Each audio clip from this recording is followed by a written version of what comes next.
Tonton video ini sampai selesai agar Anda tidak gagal paham.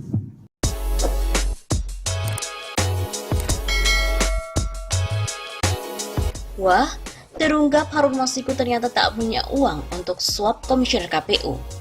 Lalu, uangnya dari mana? Pengadilan Negeri Jakarta Selatan atau PN Jaksel menggelar sidang lanjutan gugatan pra-peradilan yang diajukan oleh masyarakat sipil anti korupsi atau MAGI melawan Komisi Pemberantasan Korupsi KPK pada hari Kamis 13 Februari kemarin.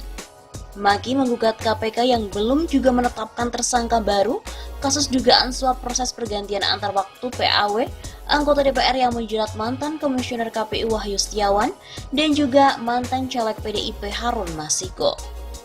Dalam persidangan pada hari itu terungkap Harun tak mempunyai banyak uang. Hal ini terungkap MAGI dari bukti print dari foto screenshot komunikasi WhatsApp antara Harun Masiku dengan temannya bernama Budi. Dalam percakapan tersebut Harun meminta Budi membelikannya tiket pesawat. Atas bukti tersebut menunjukkan Harun Masiku adalah sosok biasa dari sisi keuangan dikarenakan untuk sekadar kebutuhan tiket pesawat meminta kepada temannya sehingga sangat muskil apabila Harun Masiku mampu menyediakan uang suap senilai 900 juta rupiah kepada Wahyu Setiawan.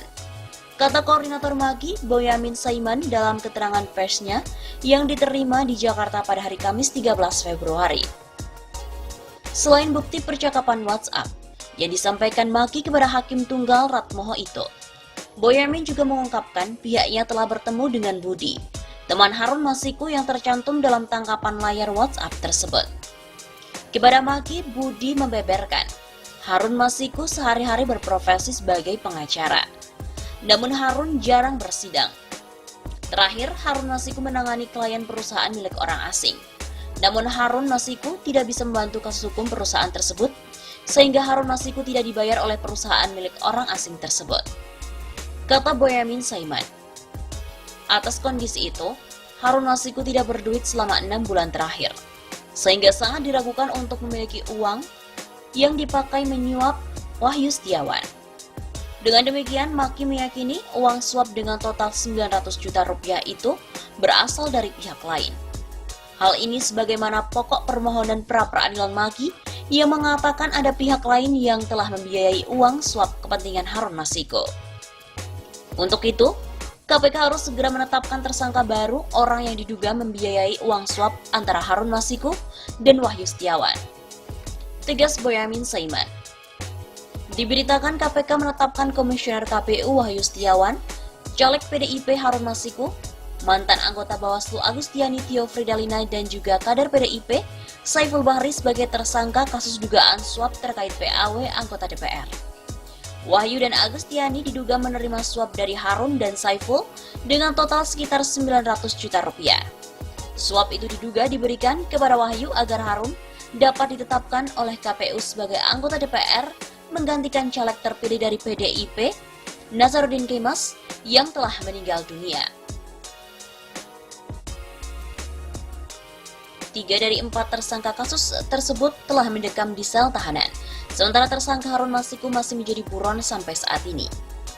Sejak KPK menangkap Wahyu Setiawan selaku Komisioner KPU dan juga 7 orang lainnya dalam OTT pada hari Rabu 8 Januari yang lalu, Harun seolah hilang di telan bumi.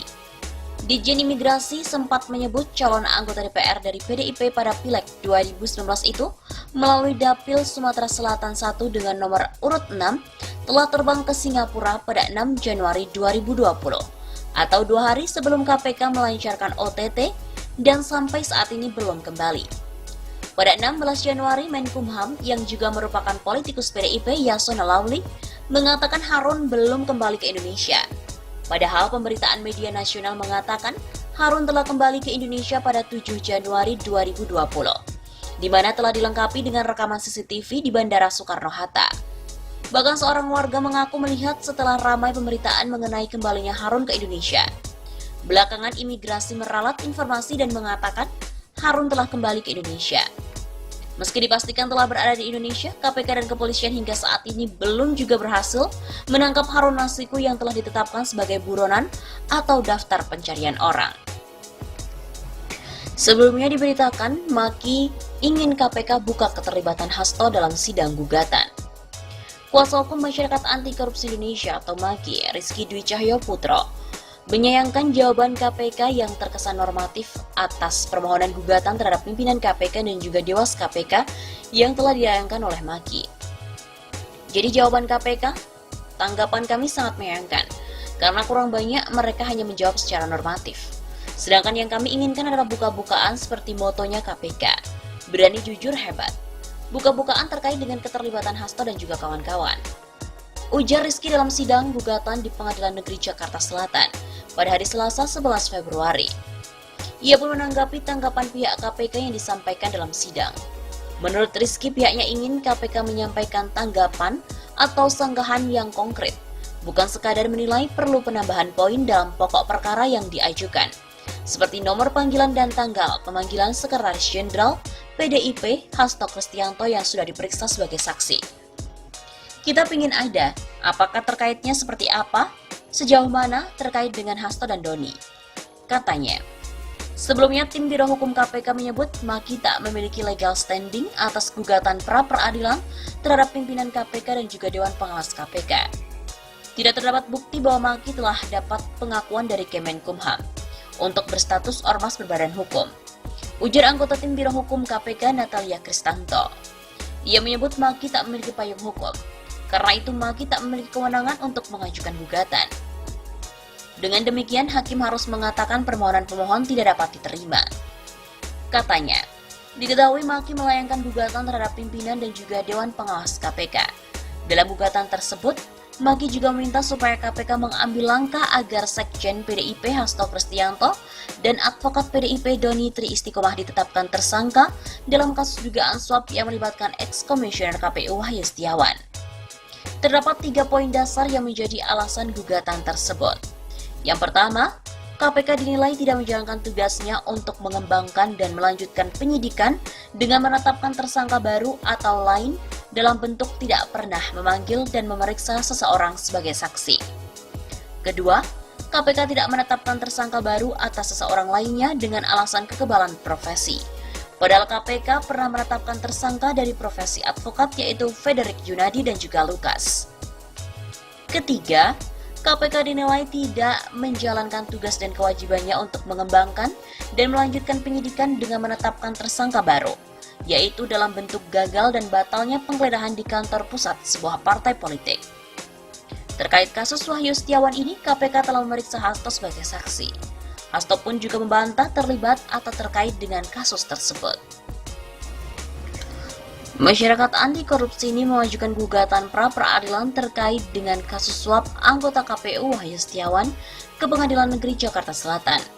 MAKI menggugat pimpinan KPK dan juga Dewan Pengawas KPK karena mereka belum juga menetapkan tersangka baru dalam kasus tersebut. Koordinator MAKI, Boyamin Saiman menilai KPK tak segera menetapkan tersangka baru dalam kasus suap Wahyu Setiawan sesuai dengan pasal 25 Undang-Undang Pemberantasan Korupsi yang mengatur bahwa penanganan perkara korupsi harus cepat dan diutamakan dari perkara lain. Padahal menurut Boyamin, terdapat bukti termasuk saksi Saiful Bahri telah menyebut asal-usul dari uang suap, namun KPK belum pernah memanggil dan memeriksa seseorang tersebut sebagai saksi. Bahwa KPK tidak menetapkan tersangka baru atas seseorang lainnya dengan alasan kekebalan profesi, padahal KPK pernah menetapkan tersangka dari profesi advokat yaitu Frederick Yunadi dan juga Lukas. Begitu kata Boyamin. MAKI pun menilai kinerja KPK karena tak berhasil dan batal menggeledah kantor pusat sebuah parpol dalam menyelidiki kasus tersebut. Atas kejanggalan-kejanggalan pengusutan kasus suap Wahyu Setiawan itu pun, MAKI menggugat KPK dan juga Dewan Pengawasnya ke Pengadilan Negeri Jakarta Selatan. Dewan Pengawas KPK juga diikutkan sebagai turut tergugat dengan alasan terdapat dugaan membiarkan KPK tidak mengembangkan penyidikan penetapan tersangka baru atau diduga tidak memberikan izin penggeledahan di kantor pusat sebuah partai politik. Begitu katanya.